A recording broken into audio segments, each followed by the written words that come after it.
Hello, this is Bartek, and I will be talking about the most important projects to me this semester. And I'm gonna start with the coding project, the project in which we had to remake a poster using HTML and CSS and JavaScript. And I focused on the text along path functions and multiple kinds of fade-in effects I could think of to finally make this satisfying website.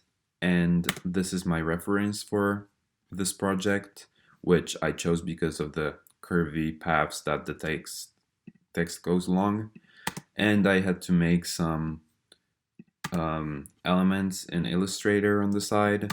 And how you code it is that you make the start offset function of the SVG path on which the text is relate to the current scroll position of the website itself. So the first image assignment we had, which started with me making a sketch like this. I kind of made it not thinking about the image assignment, but I really liked it and I wanted to do something more with it. So I wanted to make it larger and also use watercolors. So I bought some cheapest watercolors I found. And I made it like that I wanted to make an emphasis on the patterns on the pillow and on the duvet or whatever that is called. But I didn't really like the colors, so at the end I just made everything black and white, and this is the final result. The next project I wanted to talk about are the toolkit posters for typography, for which I laser cut a piece of wood to make stencils for the letters, and I mainly use spray paint, pastels, and some tape and different colors of paper. And it was an interesting project because of the talk we had with Rob about them. And this is the first 15 of the posters I did.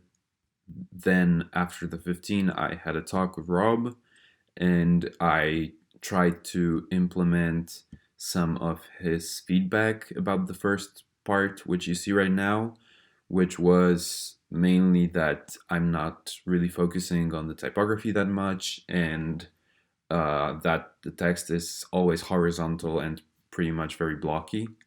So then I did the second half of the posters, for which I tried to apply the feedback I had and make it more experimental, try to make the text not blocky and break it up into smaller sections, to use repetition and to spray paint a lot of posters at the same time to create interesting effects like those you can see on the screen.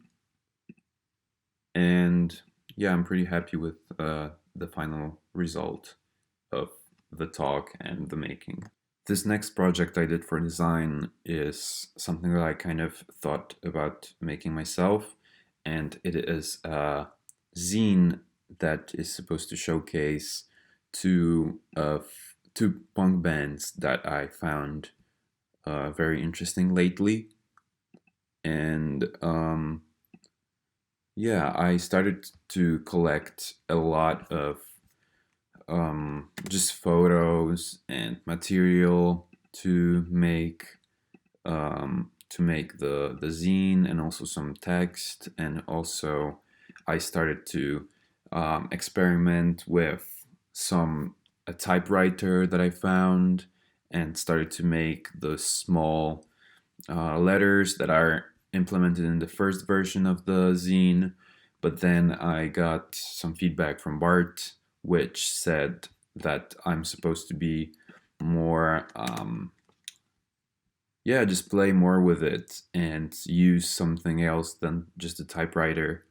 And finally, I got it to work like that, with different kinds of elements, different kind of aesthetic, just merged into one final result.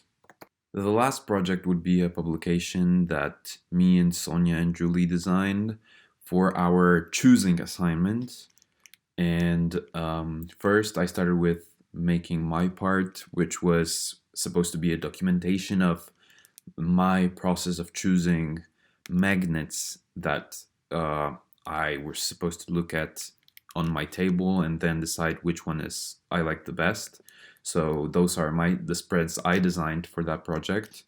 And then I went on designing the cover and also the uh, the page numbering system that it took us a long time to figure out the way we were supposed to design it, but then we chose to vertically divide the page into three parts and choose three different fonts, just like in the process of choosing that we were supposed to do on our tables.